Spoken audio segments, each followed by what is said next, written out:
Durante al menos 2 años le conté a todo el mundo que mi hijo estaba viajando por trabajo. Eso era lo que mi nuera me decía. Valeria siempre había sido tan atenta, casi demasiado. Pero un sábado por la mañana, en el mercado de agricultores del pueblo, un repartidor deslizó un paquete en mis manos y susurró: «¿Usted es el padre de Bruno Herrera?» Cuando asentí, miró a su alrededor con nerviosismo. «No puedo seguir guardando esto. Véalo usted solo». Conduje de vuelta a casa y lo abrí en la mesa de la cocina. Lo que encontré dentro hizo que todo me diera vueltas. Pero antes de contarte qué había en ese paquete, quiero que hagas algo por mí. Dime en los comentarios desde qué país estás viendo esta historia y qué hora es ahora mismo donde estás. El mercado de los sábados en Valleverde había sido mi ritual semanal durante décadas. Una de esas costumbres que se vuelven tan parte de ti que ya no las cuestionas. A mis 63 años, había aprendido a encontrar consuelo en esa rutina familiar. Elegir tomates en el puesto de doña Marta mientras ella me contaba los chismes del pueblo, hablar del clima con vecinos que me conocían desde que Rosa y yo compramos el rancho hacía 40 años, intercambiar saludos con los mismos rostros que habían envejecido junto al mío. El aire de octubre tenía ese frescor particular que me recordaba tiempos más sencillos, cuando Bruno era un niño que corría entre los puestos pidiendo dulces y Rosa me tomaba del brazo con esa sonrisa que iluminaba cualquier mañana gris. Ahora caminaba solo por esos pasillos de frutas y verduras, con el peso de la ausencia instalado en el pecho como una piedra que nunca terminaba de acomodarse. Me llamo Eduardo Herrera, y durante 3 años, 2 meses y 8 días exactos, estuve diciéndole a todos que mi hijo Bruno estaba triunfando en el extranjero con su carrera como consultor internacional. Dubái, Singapur, Tokio. Los nombres de esas ciudades exóticas rodaban por mi lengua con una facilidad que ahora me avergüenza. Su esposa, Valeria, lo explicaba con una naturalidad ensayada cada vez que alguien preguntaba por él en misa, en el supermercado, en las reuniones del club de lectura al que Rosa me había obligado a unirme años atrás. Hablaba de la vida moderna de los profesionales jóvenes, de las oportunidades que no se pueden rechazar, de videollamadas que nunca terminaban de concretarse porque Bruno siempre está en reuniones importantísimas. Lo decía con una sonrisa que nunca terminaba de llegar a sus ojos, aunque en aquel entonces yo no sabía leer esa señal. Quería creerle. Dios sabe que lo intenté con todas mis fuerzas, porque la alternativa era demasiado oscura para contemplarla. Aquella mañana de octubre, estaba examinando las últimas manzanas de la temporada cuando sentí que alguien me observaba. Era una sensación incómoda, como cuando caminas por un pasillo oscuro y sientes que hay algo detrás de ti. Me di la vuelta despacio, fingiendo que buscaba algo en mi lista de compras, y fue entonces cuando lo vi. Un hombre treintañero, con uniforme de empresa de mensajería, el rostro pálido como si hubiera visto un fantasma. Me miraba fijamente, pero cuando nuestros ojos se encontraron, apartó la vista con rapidez. Pasaron varios segundos tensos antes de que se acercara. Le temblaban las manos mientras me extendía un paquete envuelto en papel marrón, ordinario, del tipo que no llama la atención. «Don Herrera», dijo, y su voz sonó rasposa, como si tuviera la garganta seca. «Usted es el padre de Bruno Herrera». No era una pregunta. «Sí», respondí, dejando la cesta de compras a un lado, sintiendo cómo el corazón me empezaba a latir más rápido, sin saber todavía por qué. «¿Nos conocemos? ¿Ha pasado algo con mi hijo?» «No, señor, no nos conocemos. Me llamo Damián Soto». Miró alrededor del mercado abarrotado como un venado que huele a los lobos en la distancia, evaluando cada rostro, cada movimiento. «He estado haciendo entregas para alguien y vi a su hijo y yo...» Bajó la voz hasta quedar casi en un susurro, tanto que tuve que inclinarme para escucharlo. «No puedo seguir con esto. La verdad importa, don Herrera. Pase lo que pase, la verdad importa». Antes de que pudiera responder, antes de que pudiera preguntarle qué diablo significaba todo aquello, me apretó el paquete entre las manos con una urgencia repentina, casi desesperada, y luego retrocedió varios pasos. «Lo siento», dijo, y había algo en su voz que sonaba a despedida definitiva. Intenté hacer lo correcto, pero tengo familia. No puedo arriesgarlos más. Usted tiene que saber. Alguien tiene que saber. Y se perdió entre la multitud del sábado antes de que pudiera articular una sola palabra más. Me quedé plantado ahí, con el paquete en las manos, mientras la gente pasaba a mi alrededor comprando lechugas y zanahorias como si el mundo no acabara de inclinarse sobre su eje. Llegué hasta mi vieja camioneta Ford antes de darme cuenta de que me temblaban las manos tanto que apenas podía sostener las llaves. El paquete descansaba en el asiento del copiloto, papel marrón inocente que ocultaba lo que fuera que había llevado a un completo desconocido a buscarme con terror genuino en los ojos. Durante el camino de regreso, no encendí la radio. El silencio me pareció más apropiado. Conduje los 15 kilómetros hasta el rancho en piloto automático, la mente trabajando a 1000 revoluciones mientras mis manos seguían la ruta que conocían de memoria. ¿Qué podía ser tan importante? ¿Qué había visto ese hombre? ¿Por qué mencionaba a Bruno con ese tono de urgencia, como si mi hijo estuviera en peligro? Las preguntas se multiplicaban en mi cabeza como hormigas, pero no tenía ninguna respuesta. Solo ese paquete marrón que parecía latir con vida propia en el asiento de al lado. El rancho se levantaba al final de un largo camino de grava, rodeado por unas 30 hectáreas de tierra que habían pertenecido a mi familia durante 3 generaciones. Era el lugar donde Rosa y yo habíamos construido nuestra vida entera, donde nos casamos bajo el viejo roble del patio trasero, donde Bruno dio sus primeros pasos tambaleantes en el porche de madera, donde enterramos a nuestro perro Canelo junto al huerto y lloramos juntos sin vergüenza. Desde que Rosa murió 2 años atrás, llevándose consigo la luz que hacía habitable cada rincón, el silencio se había convertido en un peso físico que sentía en los huesos cada vez que cruzaba la puerta. Dejé el paquete sobre la mesa de la cocina, la misma mesa de roble macizo donde habíamos compartido incontables comidas en familia, donde Bruno había hecho sus tareas escolares y donde Rosa había amasado pan cada domingo durante 40 años. Mis dedos tardaron varios minutos en estabilizarse lo suficiente como para rasgar el papel. Dentro encontré 3 cosas: una memoria USB negra, una carta doblada en 3 partes y una fotografía que me detuvo el corazón en seco.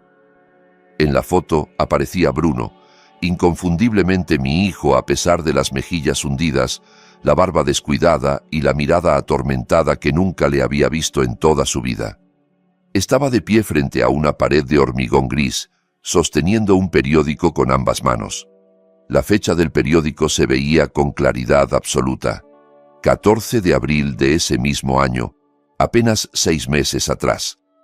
Pero no fue solo el aspecto demacrado de Bruno lo que me heló la sangre hasta los huesos. Fue el entorno. Ese aire institucional del fondo, las paredes desnudas, la luz artificial que aplastaba cualquier sombra. La manera en que Bruno parecía posar a disgusto, con los hombros hundidos, como si alguien fuera de cámara lo estuviera obligando a sostener ese periódico. Aquello no era un viaje de negocios. No era Dubái con sus rascacielos relucientes, ni Singapur con sus jardines futuristas, ni Tokio con sus luces de neón. Era una habitación cerrada, un espacio de confinamiento, un lugar del que mi hijo no podía salir. La carta empezaba de forma sencilla, con letra apretada y nerviosa. Señor Herrera, mi nombre es Damián Soto. Trabajo para Mensajería Express y durante el último año he estado haciendo entregas regulares a una residencia privada a las afueras de la ciudad en nombre de su nuera, Valeria Cáceres.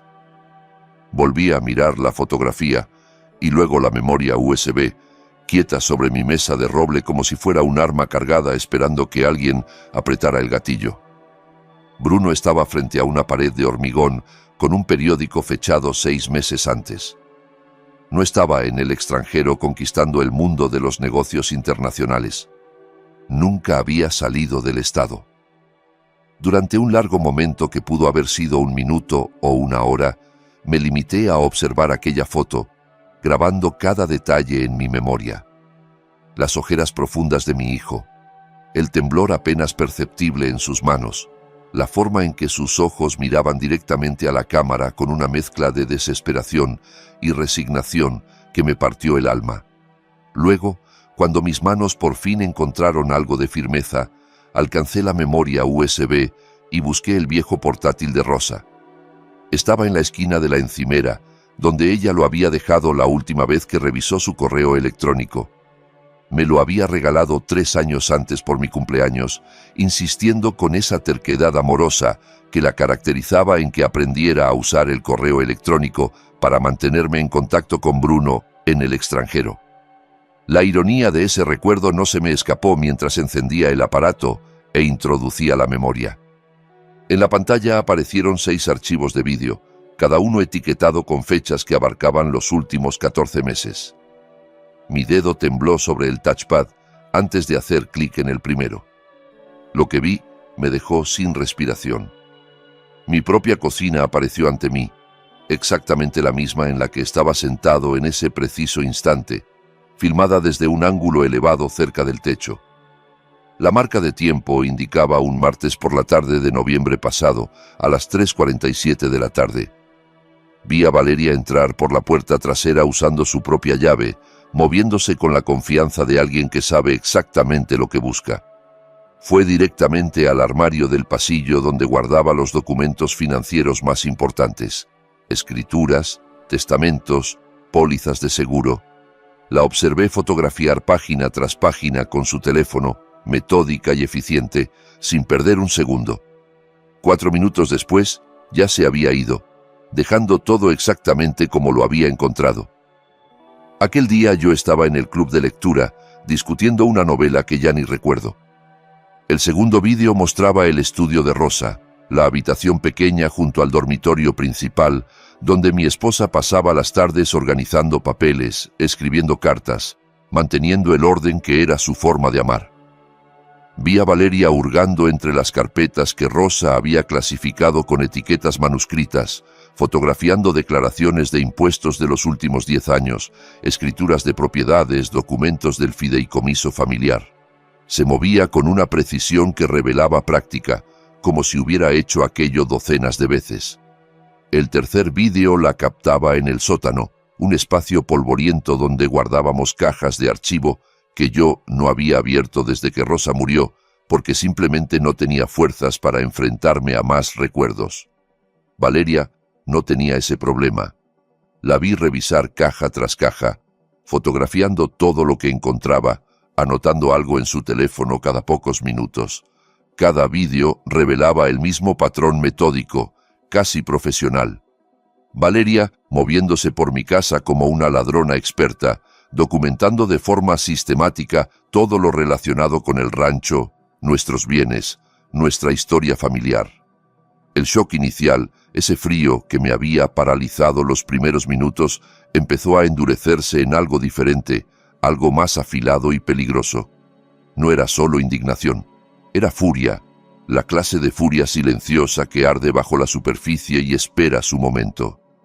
Dejé los vídeos a un lado con manos que ya no temblaban tanto y terminé de desplegar la carta de Damián.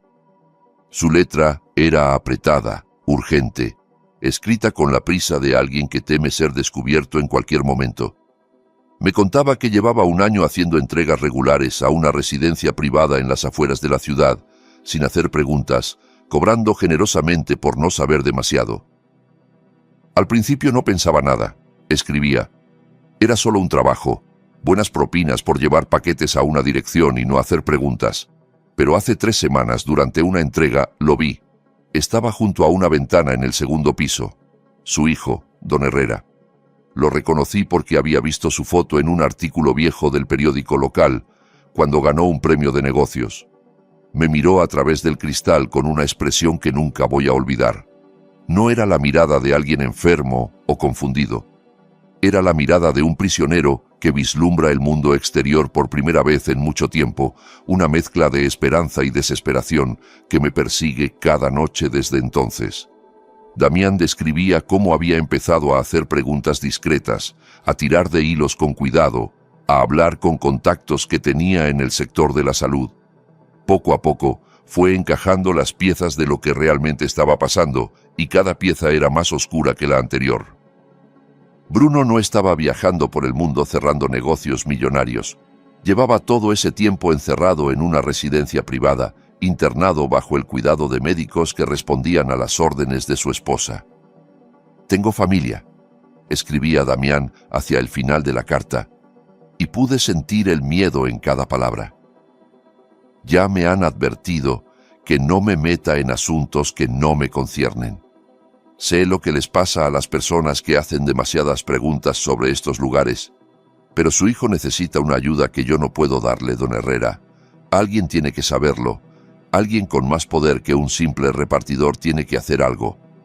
La carta terminaba ahí, sin firma manuscrita, solo con su nombre mecanografiado debajo de las últimas líneas. Abrí el último archivo de la memoria USB con dedos que volvían a temblar. Era un informe médico oficial, con membrete institucional y sellos que parecían auténticos. Frío, preciso, burocrático. El tipo de documento que reduce una vida entera a casillas y códigos. Paciente, Bruno Andrés Herrera Mendoza. Centro, Residencia Los Cedros, Avenida Río Claro, 2847. Diagnóstico: traumatismo cráneoencefálico severo, con deterioro cognitivo resultante que requiere supervisión continua y cuidados especializados las 24 horas. Tutora legal designada: Valeria Elena Cáceres Montalvo. Restricciones de visita: ningún contacto familiar autorizado sin aprobación previa y por escrito de la tutora. La fecha de ingreso me dejó helado, tan helado que sentí que el aire de la cocina se volvía sólido a mi alrededor.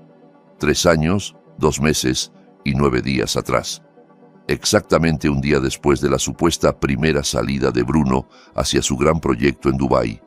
Mientras yo les contaba a los vecinos que mi hijo estaba construyendo su imperio empresarial al otro lado del mundo, Valeria había asumido la tutela legal completa sobre él. Lo había encerrado en una residencia a menos de 1 hora del rancho, tan cerca que podría haber manejado hasta allí cualquier sábado después del mercado, cualquier domingo después de misa, cualquier maldito día de los últimos 3 años.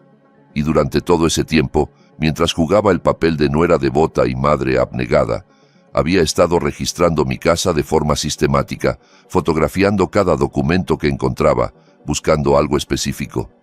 ¿Qué? ¿Qué podía ser tan importante como para justificar todo esto? Me quedé sentado en la cocina, mientras la luz del atardecer se filtraba por las ventanas y las sombras se alargaban sobre el suelo de baldosas, con la pantalla del viejo portátil de Rosa brillando frente a mí como un ojo acusador, y por fin entendí la magnitud del engaño al que había sido sometido. Mi hijo no estaba en otro país viviendo la vida de sus sueños. Llevaba años prisionero, con su libertad robada, mientras su esposa mantenía una mentira perfecta y cazaba entre mis papeles lo que necesitaba para completar su plan, fuera cual fuera ese plan. Al día siguiente vería a Valeria cuando trajera a los niños, y tendría que mirarla a los ojos, fingiendo que no sabía nada, que seguía siendo el suegro ingenuo y confiado que ella creía que era. Las manos dejaron de temblarme. El miedo se había consumido como leña en una hoguera, dejando solo cenizas y un propósito frío, claro como el cristal. Iba a recuperar a mi hijo, y Valeria iba a pagar por cada día que le había robado. A la mañana siguiente, el teléfono sonó mientras preparaba el café con la misma rutina de siempre, fingiendo normalidad, aunque por dentro sentía que cada célula de mi cuerpo vibraba con una energía nueva, peligrosa. Era un mensaje de texto de Valeria, escrito con esa ligereza calculada que ahora reconocía como parte de su máscara. Buenos días, Eduardo. ¿Podrías cuidar hoy de Inés y Nico? Me ha surgido algo urgente de trabajo y no tengo a nadie más. Te lo agradecería muchísimo. Contesté con los dedos firmes midiendo cada palabra. Claro, encantado de tenerlos. Los espero cuando quieras. Mantener la fachada era esencial. Cualquier cambio en mi comportamiento, cualquier señal de sospecha, podía alertarla. Y si ella sospechaba que yo sabía algo, ¿qué le impediría trasladar a Bruno a otro lugar, más lejos, más oculto? ¿Qué le impediría desaparecer con los niños y mi hijo? No podía arriesgarme. Todavía no. En menos de una hora, mis nietos entraron dando trompicones por la puerta principal, trayendo consigo ese caos alegre y ruidoso que solo los niños pueden generar. Nico, con sus 6 años recién cumplidos, se lanzó a mis piernas con la fuerza de un pequeño tornado, apretando contra su pecho el viejo camión de juguete rojo que había pertenecido a Bruno cuando era niño. «Abuelo, abuelo, mira, encontré el camión en el armario de mamá. Dice que era de papá cuando era chiquito como yo. El camión». Lo recordaba perfectamente. Rosa se lo había regalado a Bruno por su 5º cumpleaños, y nuestro hijo lo había amado tanto que lo llevaba a todas partes durante años. Verlo ahora en las manos de Nico me provocó un dolor agudo en el pecho, pero logré sonreír y revolverle el pelo. Inés se quedó atrás, observándome desde la puerta con esos ojos oscuros que había heredado directamente de su padre. A sus 8 años, ya era demasiado perceptiva para su propia tranquilidad, demasiado consciente de las corrientes subterráneas que los adultos intentan ocultar. Me estudió el rostro durante varios segundos antes de entrar, como si buscara algo que no sabía nombrar. «¿Quién quiere hacer galletas?», pregunté con el tono más alegre que pude reunir, guiándolos hacia la cocina donde Rosa le había enseñado a Bruno a hornear cuando apenas le llegaba a la cintura. «Tengo todos los ingredientes listos». Mezclamos harina y azúcar y chispas de chocolate mientras Nico parloteaba sin parar sobre su clase de educación física, sobre el gato del vecino que se había escapado, sobre un sueño extraño que había tenido la noche anterior con dragones que hablaban español. Era el tipo de conversación sin rumbo que solo los niños de 6 años pueden mantener, y normalmente me habría hecho sonreír.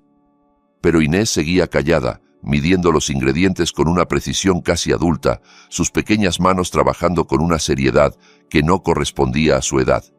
Algo la preocupaba, algo que no sabía cómo expresar. «Abuelo».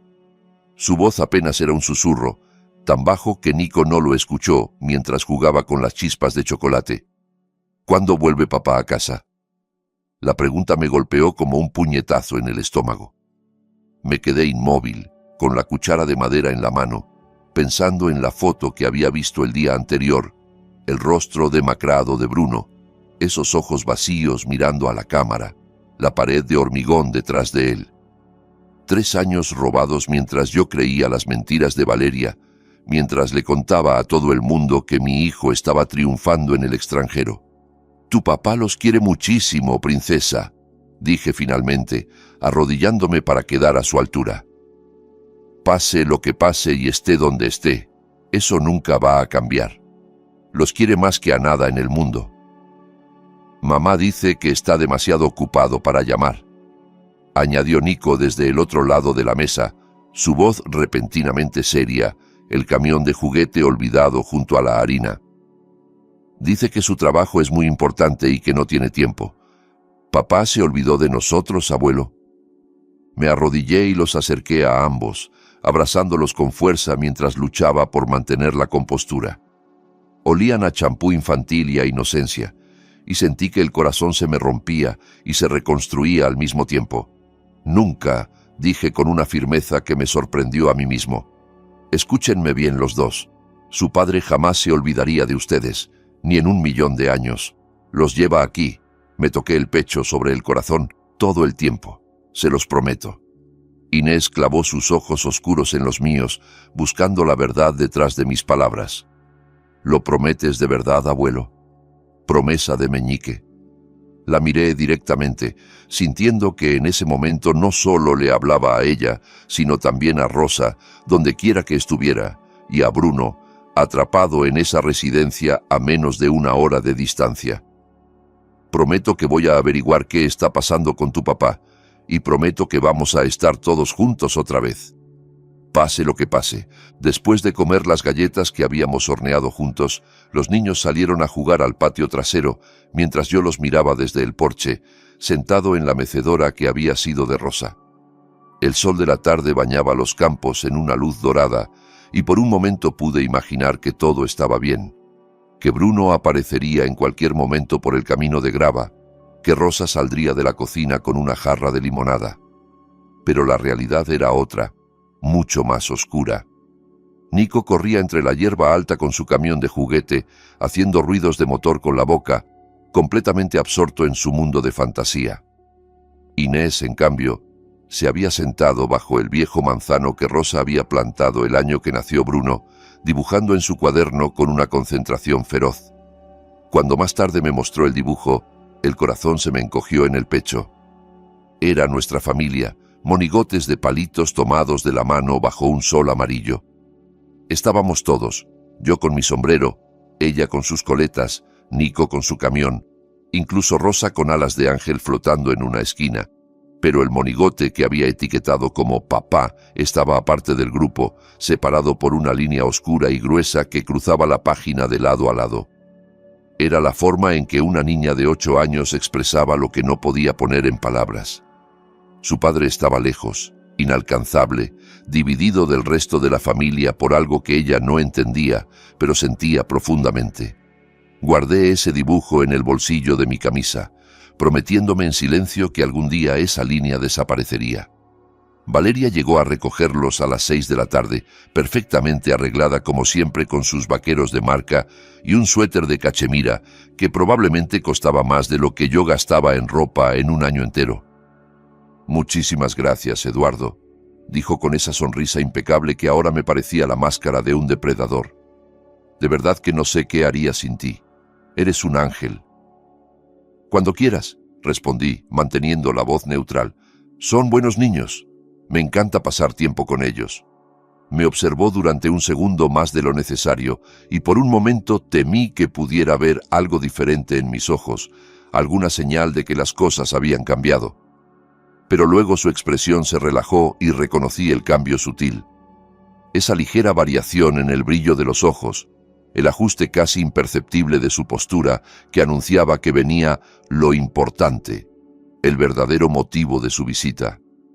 «Por cierto», comenzó, con ese tono casual que había perfeccionado a lo largo de años de práctica, «he estado ayudando a Bruno a resolver algunos temas de inversión a distancia. Ya sabes cómo son estas cosas de finanzas internacionales, siempre hay papeleo». Se detuvo, como si acabara de ocurrírsele algo. Pensé que quizá Rosa se habría quedado con copias de ciertos documentos financieros, escrituras antiguas, tal vez papeles de algún fideicomiso familiar que mencionó Bruno alguna vez.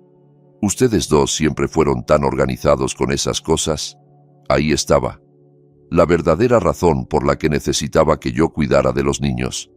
No era solo mantenerme ocupado y distraído, era ganarse mi confianza, recordarme lo útil que era para ella y al mismo tiempo seguir buscando lo que fuera que buscaba desde hacía más de un año.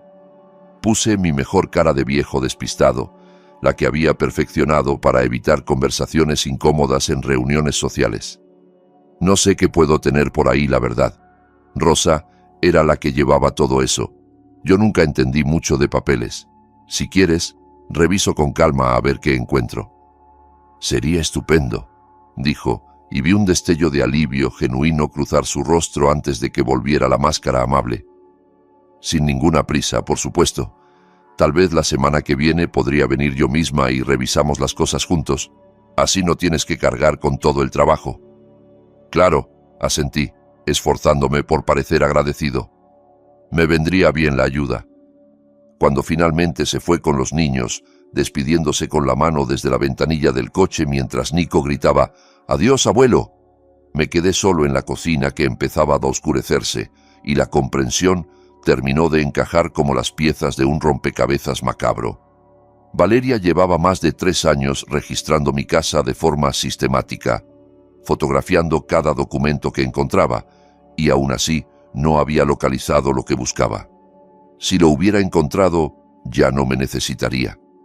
Ya no vendría con esas sonrisas falsas y esas peticiones amables.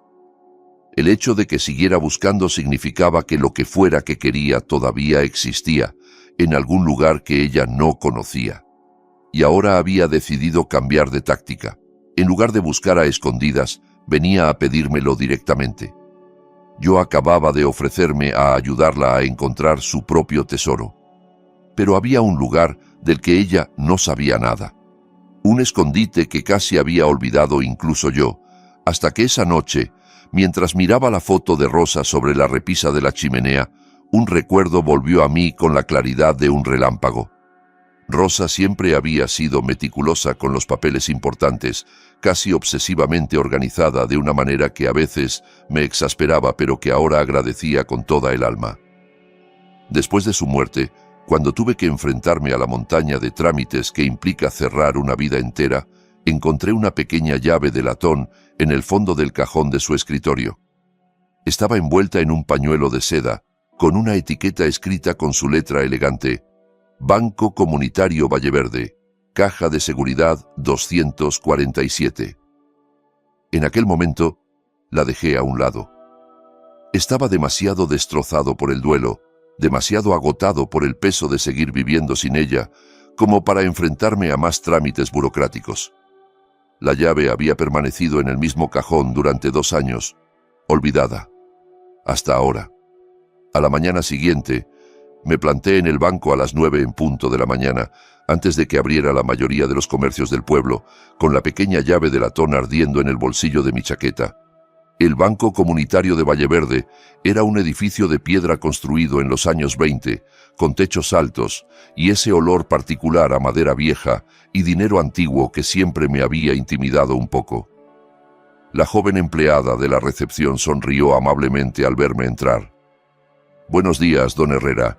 ¿En qué puedo ayudarle hoy?»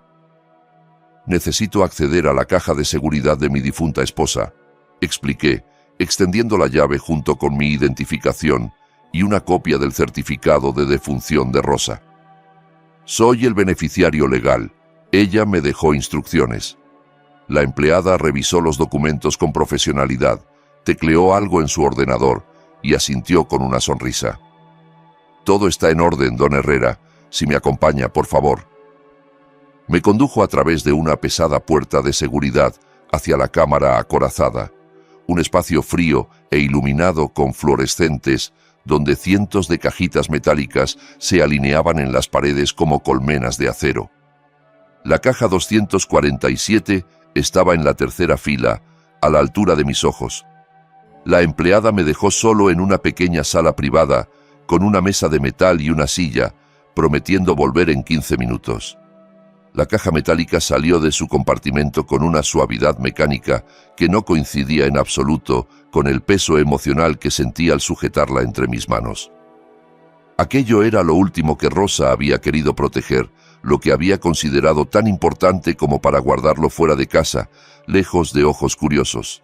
Me senté, respiré hondo y abrí la tapa. Dentro encontré 3 cosas: un documento legal de varias páginas con el título Fideicomiso Familiar Herrera, confidencial, impreso en letras mayúsculas, un sobre cerrado con la frase «Para Eduardo, si estás leyendo esto, ya me fui», escrita con la letra de Rosa, y copias adicionales de escrituras, registros financieros y documentos bancarios. Las manos me temblaban otra vez mientras abría primero el sobre, incapaz de resistir el deseo de escuchar la voz de mi esposa una vez más, aunque fuera solo a través de sus palabras escritas. La letra de Rosa llenaba 3 páginas completas, fechadas 6 meses antes de su muerte, cuando ya sabíamos que el cáncer estaba ganando la batalla, pero todavía teníamos esperanza. «Mi querido Eduardo», comenzaba, «si estás leyendo esto, es porque ya no estoy a tu lado. Y ojalá que nunca hayas necesitado encontrar esta caja, que todo lo que temía no fueran más que los miedos irracionales de una mujer enferma. Pero he aprendido a confiar en mis instintos después de 60 años de vida, y lo que siento respecto a Valeria me preocupa profundamente desde hace mucho tiempo. He notado cosas, Eduardo. Pequeñas al principio, tan pequeñas que me sentía tonta por darles importancia. Mentiras sobre dónde ha estado cuando no coincidían los horarios. Dinero que aparecía y desaparecía sin explicación lógica. Cantidades que no cuadraban con el sueldo que decía tener. La forma en que mira a Bruno cuando cree que nadie la está observando. No con amor, mi amor.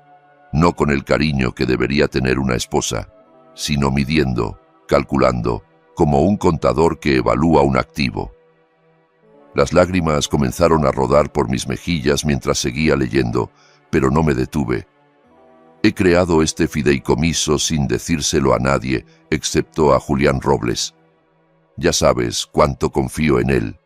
Nos ha ayudado con todos los asuntos legales desde que compramos el rancho. El fideicomiso protege a Bruno y a los niños de cualquier eventualidad. Si algo le pasa a Bruno, si Valeria intenta controlar sus bienes, o los nuestros por cualquier medio, este documento lo impide legalmente. El rancho, la tierra, todo lo que hemos construido juntos queda en fideicomiso para Bruno y los nietos, administrado por ti mientras vivas y luego por un consejo independiente. Ella no recibe nada, ni un centavo, ni un metro cuadrado de tierra, nada. Sé que puede parecer cruel, Eduardo, y quizá me equivoque. Quizá Valeria sea exactamente lo que aparenta ser. Una buena esposa, una buena madre, una buena nuera. Pero si estás leyendo esto, es probable que mis sospechas tuvieran fundamento. Y si es así, necesitas saber que te dejé las herramientas para luchar. El final de la carta me destrozó y me reconstruyó al mismo tiempo. Lucha por nuestro hijo, Eduardo.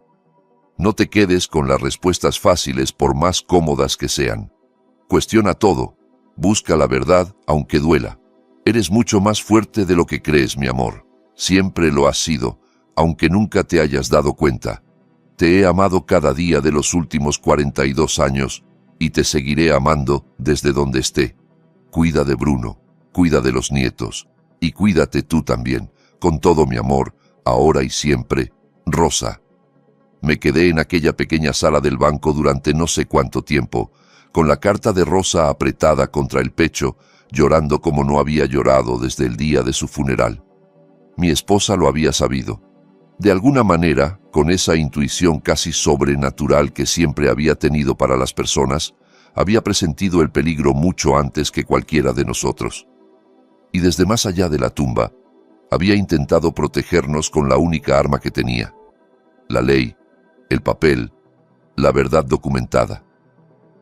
20 minutos después, con los ojos todavía enrojecidos pero el corazón ardiendo con un propósito renovado, irrumpí en el despacho de Julián Robles en el centro de la ciudad. El edificio era antiguo pero elegante, con paredes forradas de libros legales y ese olor a cuero y café que siempre asociaba con los abogados serios. Julián era un hombre de 70 años, con el cabello completamente blanco y unos ojos grises que no se perdían nada. Había sido amigo de la familia durante más de 3 décadas, el padrino de bautizo de Bruno, el abogado que había redactado nuestro testamento y supervisado cada transacción importante del rancho. Levantó la vista de sus papeles cuando entré sin tocar, y la preocupación se le dibujó inmediatamente en el rostro arrugado al ver el mío. Eduardo, ¿qué ocurre? ¿Te encuentras bien? Parece que hubieras visto un fantasma.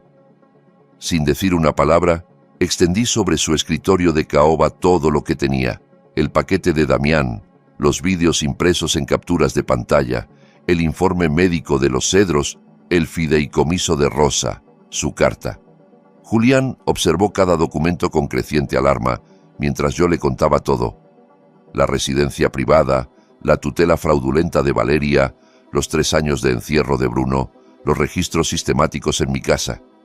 Hablé durante casi 1 hora sin parar, y con cada nueva pieza de información, la expresión de Julián se fue volviendo más sombría, más grave. Cuando finalmente terminé, se reclinó en su silla y se frotó los ojos con cansancio.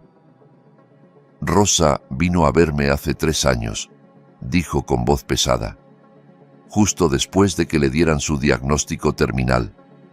Estaba preocupada por algo relacionado con Valeria, pero nunca quiso entrar en detalles. Decía que no tenía pruebas, solo sospechas, y que no quería parecer una suegra paranoica. Sacó un expediente grueso de un archivador cercano y lo colocó sobre la mesa. Pero insistió en crear este fideicomiso. Trabajamos en él durante semanas, perfeccionando cada cláusula, blindándolo contra cualquier posible impugnación. Es sólido, Eduardo. Tiene prioridad legal sobre cualquier otra disposición. Valeria no tiene acceso ni a tus bienes, ni a la herencia de Bruno, sin importar lo que intente. ¿Y si intenta impugnarlo en los tribunales?, pregunté. Tiene abogados. Tiene dinero que probablemente ha robado de las cuentas de Bruno. Puede intentarlo, respondió Julián con una firmeza tranquila. Pero no va a ganar. Rosa estaba en pleno uso de sus facultades mentales cuando creó este documento, y tengo los informes médicos de aquella época para probarlo. Además, siguió todos los protocolos legales al pie de la letra. Yo me encargué de eso personalmente. Hizo una pausa, eligiendo con cuidado sus siguientes palabras.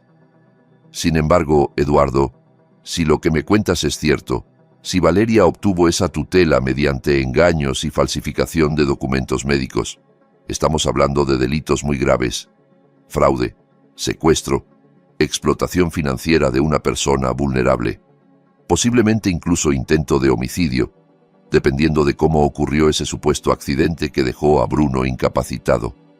Dejó escapar un suspiro.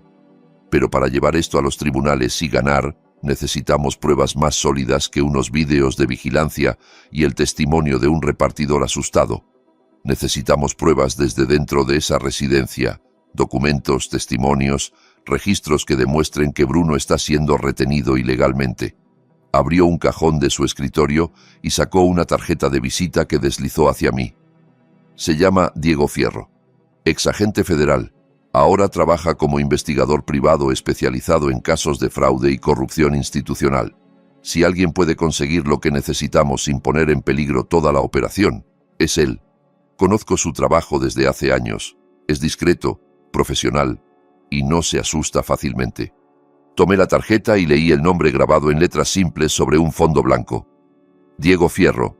Investigaciones privadas. Sin dirección, solo un número de teléfono. Lo llamaré hoy mismo, dije con determinación. Julián asintió gravemente, pero su expresión seguía siendo preocupada. Eduardo, hay algo más que debes saber antes de seguir adelante con esto.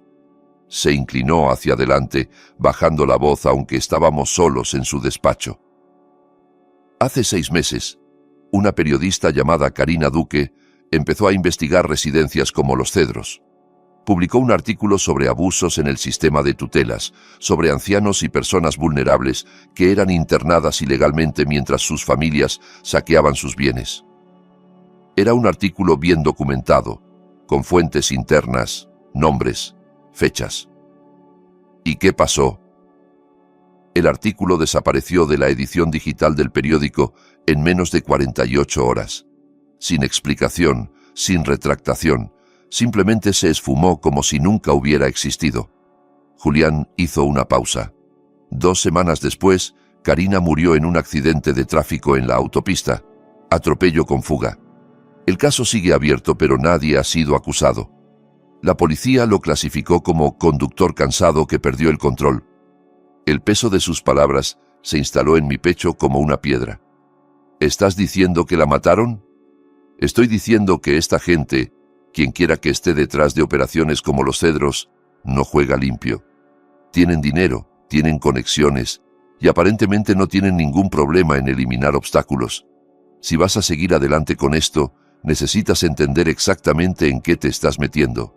La advertencia debería haberme asustado. Debería haberme hecho reconsiderar, buscar una solución más segura, proteger lo que me quedaba en lugar de arriesgarlo todo. Pero entonces pensé en Bruno, atrapado en esa residencia con paredes de hormigón. Pensé en Inés y Nico, creciendo sin su padre, creyendo que los había abandonado. Pensé en Rosa, que había confiado en mí para luchar cuando llegara el momento. No había otra opción. Nunca la hubo.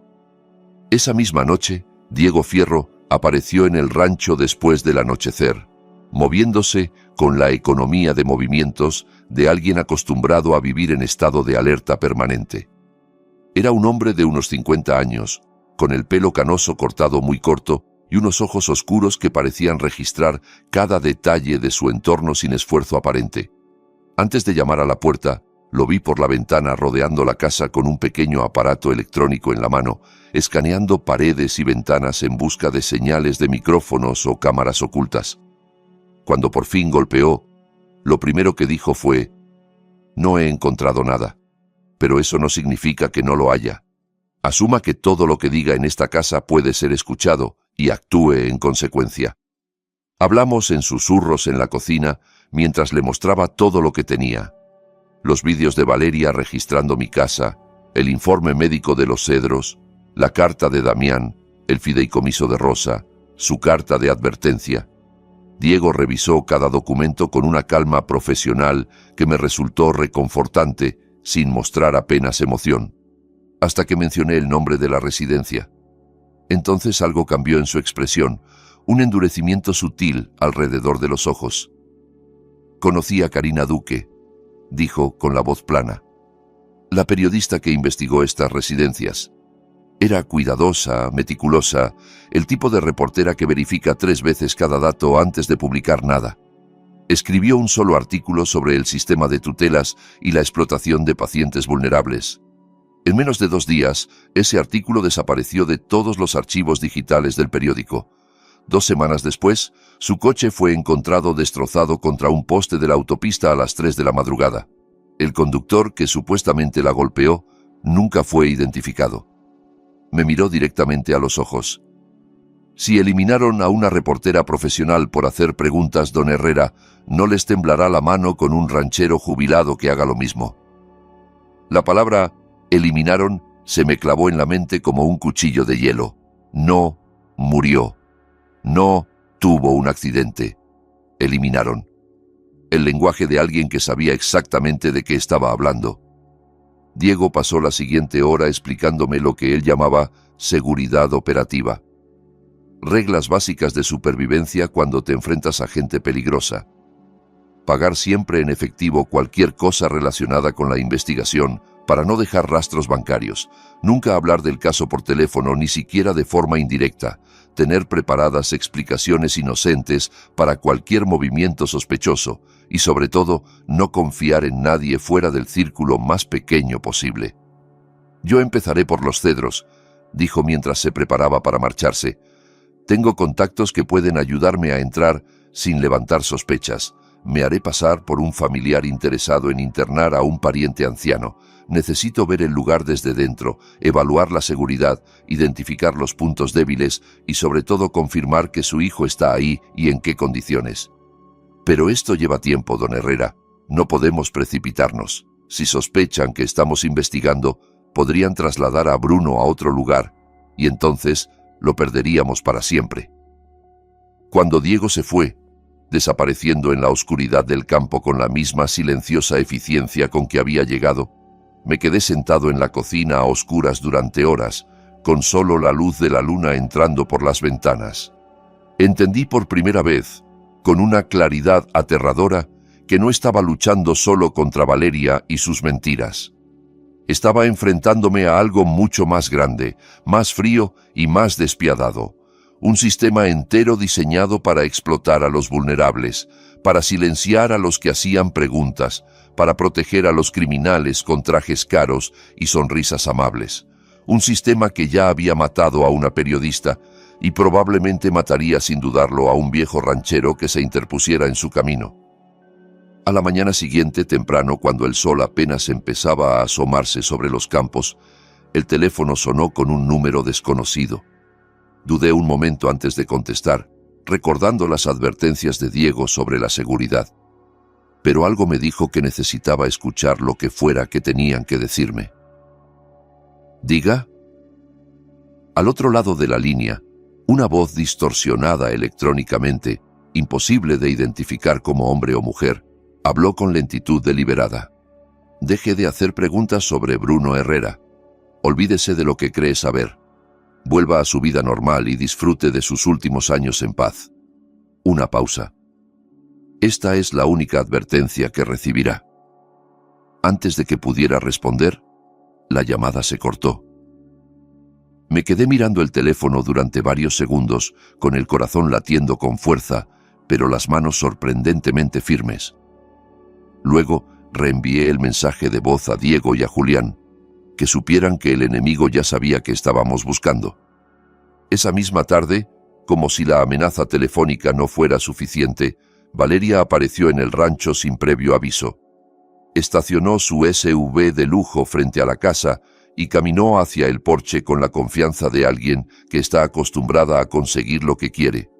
Llevaba un blazer entallado de color burdeos sobre una blusa de seda, perfectamente maquillada, cada cabello en su lugar. La imagen de una mujer exitosa y respetable, la clase de persona que los vecinos admiraban y los banqueros recibían con sonrisas. Justo estaba por aquí cerca, visitando a una amiga, dijo con ligereza mientras la hacía pasar. Pensé en aprovechar para dejarte unos documentos. Son solo formularios rutinarios, autorizaciones de acceso a historiales médicos para la coordinación del cuidado de Bruno desde el extranjero. Ya sabes cómo son estas cosas burocráticas, siempre hay algo que firmar. Sacó una carpeta de su bolso y la dejó sobre la mesa de la cocina con un gesto casual. Son formularios estándar, solo necesitan tu firma y la fecha. Tomé los papeles pero no los abrí, no hacía falta. Sabía exactamente lo que eran. Otro intento de conseguir acceso legal a información que no le pertenecía, otra pieza de su elaborado rompecabezas de control. Los revisaré con calma, dije manteniendo el tono amable pero firme. Ya sabes que desde que Rosa murió me he vuelto más cuidadoso con todo el papeleo. Prefiero que Julián le eche un vistazo primero, solo por precaución. La sonrisa de Valeria se tensó casi imperceptiblemente, un cambio tan sutil que alguien que no estuviera buscándolo jamás lo habría notado. Pero yo ahora veía todo con otros ojos. ¿Tu abogado, Eduardo? ¿Para unos simples formularios médicos? Es solo papeleo estándar, nada importante. No quiero hacerte perder el tiempo de Julián con tonterías. Ya no firmo nada sin que un abogado lo revise primero, respondí con una firmeza tranquila. Llámalo paranoia de viejo, pero es la forma en que hago las cosas ahora. Julián no cobra por echarle un vistazo rápido a los documentos de un viejo amigo. Por un instante, solo un instante, vi algo diferente en sus ojos. Un destello de frustración, quizá de rabia contenida, antes de que la máscara amable volviera a su lugar con la suavidad de una cortina que se cierra. Por supuesto, Eduardo. Tómate todo el tiempo que necesites, no hay ninguna prisa. Se puso de pie, recogiendo su bolso con movimientos que ahora me parecían demasiado controlados, demasiado calculados. Solo me preocupo por ti, eso es todo. Quiero asegurarme de que todo esté en orden para cuando Bruno pueda volver. Después de que se marchó, observé cómo su coche desaparecía por el camino de grava, y luego llamé a Julián inmediatamente. Le expliqué lo de los formularios y se los envié escaneados por correo electrónico mientras seguíamos hablando. 20 minutos más tarde, me devolvió la llamada con urgencia en la voz. Ni se te ocurra firmar eso, Eduardo. Lo que ella te dio no son formularios de coordinación médica. Son autorizaciones que le darían a sus abogados acceso completo a todo tu historial médico de los últimos 5 años, incluyendo las notas de tu psicólogo sobre el duelo tras la muerte de Rosa. Con esa información, podrían construir fácilmente una imagen de deterioro cognitivo o incapacidad emocional para tomar decisiones. Está preparando algo contra mí, murmuré, sintiendo cómo las piezas encajaban. No solo contra Bruno, contra mí también. Me temo que es aún peor de lo que pensamos, respondió Julián. Creo que se está preparando para atacar en 2 frentes al mismo tiempo. El miércoles siguiente, a las 9:15 de la mañana, un mensajero uniformado llamó a la puerta del rancho con un sobre certificado que requería mi firma. Lo abrí con manos que ya habían aprendido a esperar lo peor, y lo peor llegó exactamente como había temido. El documento oficial llevaba el membrete del juzgado del condado. Petición de evaluación de competencia mental. Caso número 2, 1024-TC-0847. Peticionaria: Valeria Elena Cáceres Montalvo. Demandado: Eduardo Martín Herrera Valdez. Leí las acusaciones con una mezcla de incredulidad y rabia fría. Valeria solicitaba que el tribunal me declarara legalmente incapaz de gestionar mis propios asuntos debido a olvidos frecuentes documentados, citas médicas perdidas, acusaciones paranoicas infundadas contra miembros de la familia y confusión repetida sobre fechas y acontecimientos recientes. Adjuntaba como evidencia declaraciones juradas de la doctora Silvia Cruz, mi médica de cabecera, mencionando que yo había estado distraído y desorientado durante varias consultas recientes y que el duelo prolongado por la muerte de Rosa podría estar afectando significativamente mi capacidad de juicio. También incluía testimonios de vecinos anónimos que supuestamente me habían visto hablando solo y olvidando nombres de personas conocidas. La audiencia estaba programada para dentro de exactamente 3 semanas. Si Valeria ganaba, se convertiría en mi tutora legal, con control total sobre el rancho, mis finanzas, mi capacidad de tomar cualquier decisión. Me convertiría exactamente en lo que ella ya había hecho de Bruno, un prisionero bajo su tutela absoluta, impotente para luchar mientras ella desmantelaba todo lo que Rosa y yo habíamos construido en 40 años de matrimonio. Llamé a Julián antes de que terminara de leer la última página. Lo sé, dijo antes de que pudiera hablar. Me acaban de notificar. Es una ofensiva coordinada, Eduardo. Está atacando en todos los frentes simultáneamente, intentando abrumarnos antes de que podamos organizar una defensa. Su voz sonaba tensa pero determinada. Necesitamos pruebas sólidas e irrefutables de que la tutela de Bruno es fraudulenta y las necesitamos antes de esa audiencia. Si podemos demostrar que Valeria cometió fraude con Bruno, su credibilidad se destruye y la petición contra ti se cae por su propio peso. Pero tenemos exactamente 21 días para conseguirlo. Los días que siguieron se convirtieron en una mezcla agotadora de preparación y miedo constante. Diego trabajaba día y noche, infiltrándose en los círculos de los cedros, haciendo contactos, buscando a alguien dispuesto a hablar.